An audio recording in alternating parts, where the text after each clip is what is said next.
Diferencias entre el mester de juglaría y el mester de clerecía. El mester de juglaría fue en el siglo XII y el mester de clerecía fue en los siglos XIII y XIV. Los autores del mester de juglaría eran de carácter anónimo. Los de clerecía eran autores conocidos tales como Gonzalo de Berceo o el arcipreste de Hita. La métrica del mester de juglaría eran versos irregulares, anisosílabos, y no guardaban regularidad en cuanto al número de sílabas de cada verso. Sin embargo, el mester de clerecía era cuadernavía o tetrásforo monórrimo, que eran estrofas de 4 versos alejandrinos monórrimos y rima consonante. El mester de juglaría, su fuente, se inspiraba en la realidad y hechos históricos. En el mester de clerecía se inspiraban en el saber adquirido en las bibliotecas de los monasterios, fuentes latinas. La temática del mester de juglaría eran cantares de gesta, épicos y poesía amorosa. En el mester de clerecía eran vida de santos, marinas, milagros, historias antiguas, temas morales. La intención del mester de juglaría era su objetivo era entretener e informar de hechos populares. El objetivo del mester de clerecía era enseñar e instruir, y tienen una finalidad didáctica. La forma de difundir el mester de juglaría era oralmente a través de los juglares. Sin embargo, en el mester de clerecía se transmiten de manera escrita. Era escrita para ser leída de manera individual o colectiva.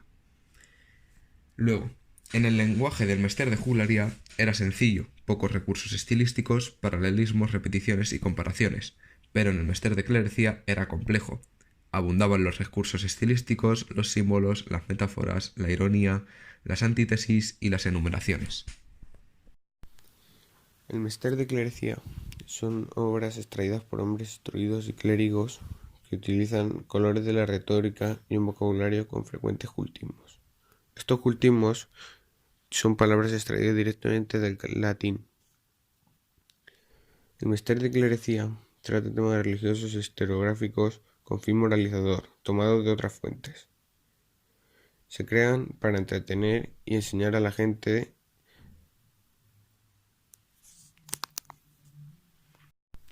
La rima es un aspecto importante de las creaciones de los clérigos medievales, pues escriben en verso.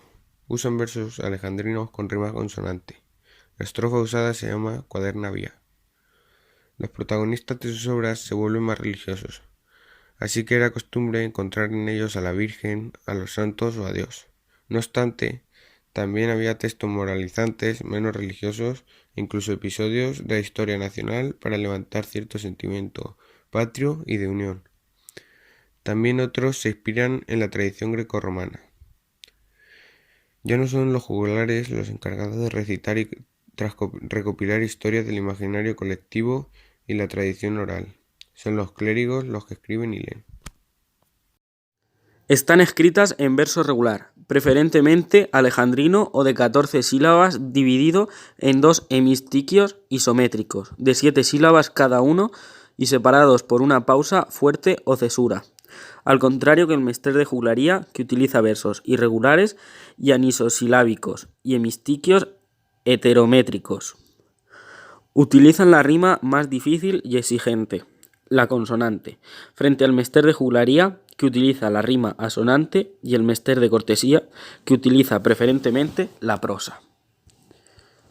El lenguaje literario es muy culto, ya que se introducen muchos recursos, tanto sintácticos como léxicos, algunos bastante complejos, como son los simbolismos, las metáforas o las alegorías. Las obras son siempre escritas y se leen, no se recitan como antaño hacían los juglares. Usan como esquema métrico preferente el tetrásforo monórrimo y ya en el siglo XIV otros métodos para dar variedad a la monotonía estrófica, principalmente cégeles o variantes de la cuadernavía como sem-top. Ausencia de asuntos heroicos. A diferencia del mester de juglaría, los autores de este tratan asuntos religiosos ascéticos.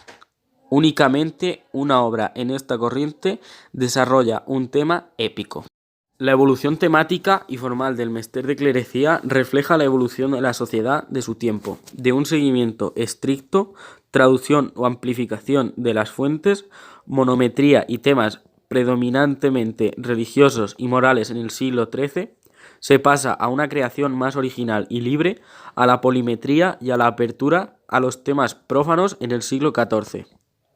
Posteriormente, en el siglo XV, tras la peste negra, el cisma de Occidente y el nacimiento de la devotio moderna, se vuelve a una religiosidad lúgubre y a la monometría, pero ahora en cuadernas vías con versos de 16 sílabas.